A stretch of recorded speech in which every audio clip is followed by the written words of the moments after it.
નમસ્કાર દર્શક મિત્રો, ધ લોકસત્તા શોમાં આપનું સ્વાગત છે। અમેરિકાના દક્ષિણ કેલિફોર્નિયામાંથી એક અત્યંત ચિંતાજનક અને દુઃખદ ઘટના સામે આવી છે। પ્રકૃતિનો પ્રકોપ ફરી એકવાર જોવા મળી રહ્યો છે અને હજારો લોકોના જીવન પર જોખમ તળાઈ રહ્યું છે। વેન્ચુરા કાઉન્ટીના કટોકટી અધિકારીઓના જણાવ્યા અનુસાર લોસ એન્જલસની ઉત્તરે ઝડપથી ફેલાતી કેન્યોન ફાયર એ નવીનતમ ખતરાઓમાંની એક છે, જે ગુરુવારે બપોરે સળગી ઉઠી હતી। લોસ એન્જલસના ઉત્તરીય પર્વતોમાં ફાટી નીકળેલી કેન્યોન ફાયર નામની આ આગે ગણતરીના કલાકોમાં જ 4000 એકરથી વધુ જંગલને રાખ કરી નાખ્યું છે। તીવ્ર ગરમી, સૂકા વાતાવરણ અને તેજ પવનને કારણે આ આગ એટલી ઝડપથી ફેલાઈ રહી છે કે તેના પર નિયંત્રણ મેળવવું મુશ્કેલ બની રહ્યું છે। પરિસ્થિતિની ગંભીરતાને જોતા હજારો લોકોને તેમના ઘર છોડીને સુરક્ષિત સ્થળોએ ખસી જવા આદેશ આપવામાં આવ્યો છે। આ ઘટના અંગે વિગતવાર વાત કરીએ તો અમેરિકાના દક્ષિણ કેલિફોર્નિયામાં ફરી એકવાર પ્રકૃતિનો પ્રકોપ જોવા મળ્યો છે।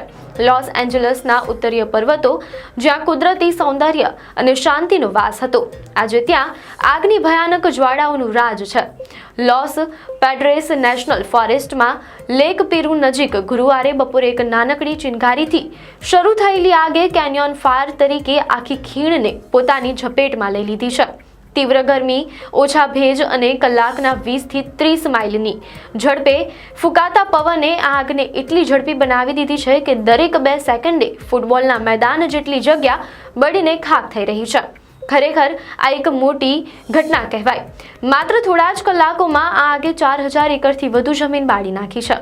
રાત થતાં જ આકાશમાં લાલ જ્વાળાઓ અને ધુમાડાના ગોટે ગોટા સ્પષ્ટ જોઈ શકાતા હતા।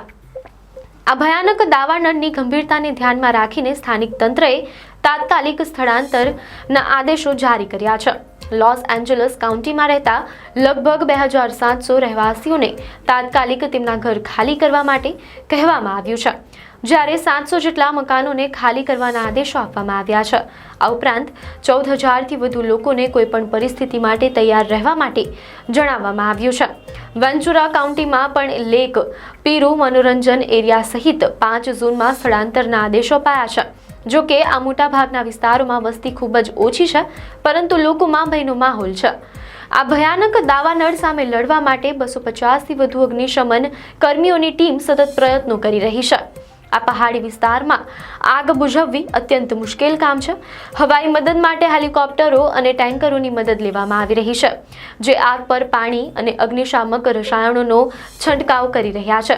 250થી વધુ અગ્નિશમન કર્મીઓ હેલિકોપ્ટરો અને ટેન્કરોની મદદથી આ કઠિન વિસ્તારમાં આગ સામે ઝઝૂમી રહ્યા છે, પરંતુ 20 થી 30 માઇલ પ્રતિ કલાકે ફૂંકાતા તેજ પવનોને કારણે આગ બુઝાવવાના પ્રયાસો વધુ જટિલ બની રહ્યા છે। આગની તીવ્રતા એટલી વધારે છે કે તેને નિયંત્રિત કરવી લગભગ અશક્ય બની રહી છે।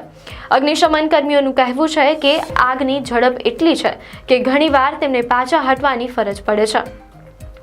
આ જાનના જોખમવાળી પરિસ્થિતિમાં પણ તેઓ સતત પ્રયત્નો કરી રહ્યા છે। આ એકમાત્ર આગ નથી।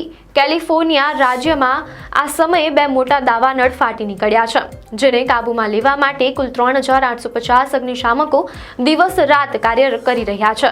આ બંને આગ, ગિફોર્ડ ફાયર અને કેન્યોન ફાયર એ મોટા પ્રમાણમાં જંગલ વિસ્તારને નુકસાન પહોંચાડ્યું છે। કેલિફોર્નિયા રાજ્યભરમાં 14 અન્ય સક્રિય આગનો પણ સામનો કરી રહ્યું છે, જેમાં લોસ પેડ્રેસ નેશનલ ફોરેસ્ટમાં ગિફોર્ડ ફાયરનો પણ સમાવેશ થાય છે। ગિફોર્ડ ફાયર આગ ખૂબ જ ઝડપથી ફેલાઈ રહી છે અને અત્યાર સુધીમાં 1,04,000 એકર વિસ્તારમાં ફેલાઈ ચૂકી છે।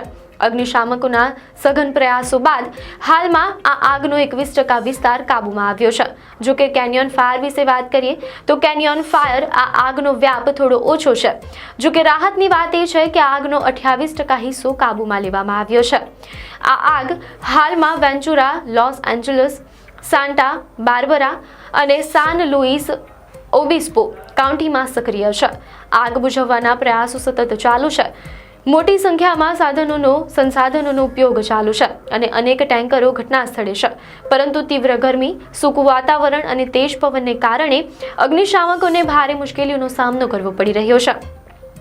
સત્તાવાળાઓએ આસપાસના વિસ્તારોમાં રહેતા લોકોને સુરક્ષિત સ્થળોએ ખસી જવા માટે અપીલ કરી છે. આ ભયાનક દાવાનળોનું મુખ્ય કારણ શું છે? તો નિષ્ણાંતો સ્પષ્ટપણે કહી રહ્યા છે કે આબોહવા પરિવર્તન જ આ માટે જવાબદાર છે. રેકોર્ડ તોડ ગરમી, સૂકા ઘાસ અને ઈંધણને કારણે થતું પ્રદૂષણ આ પ્રકારની ભયાનક આગની ઘટનાઓને વારંવાર જન્મ આપી રહ્યું છે. નિષ્ણાંતોએ ચેતવણી આપી છે કે જો આબોહવા પરિવર્તનને નિયંત્રિત નહીં કરવામાં આવે તો ભવિષ્યમાં આવી ઘટનાઓ વધુ તીવ્ર અને વિનાશક બની રહેશે. આ ભયાનક પરિસ્થિતિમાં અમેરિકાના અગ્નિશામકો, રાહત કર્મીઓ અને સત્તાવાળાઓનો સંઘર્ષ ખરેખર પ્રશંસનીય છે. તેઓ માત્ર આગ સામે જ નહીં પરંતુ પ્રકૃતિના પ્રકોપ સામે પણ લડી રહ્યા છે. આપને માહિતી સારી લાગી હોય તો વિડીયોને લાઇક કરજો, ચેનલને સબસ્ક્રાઇબ કરજો.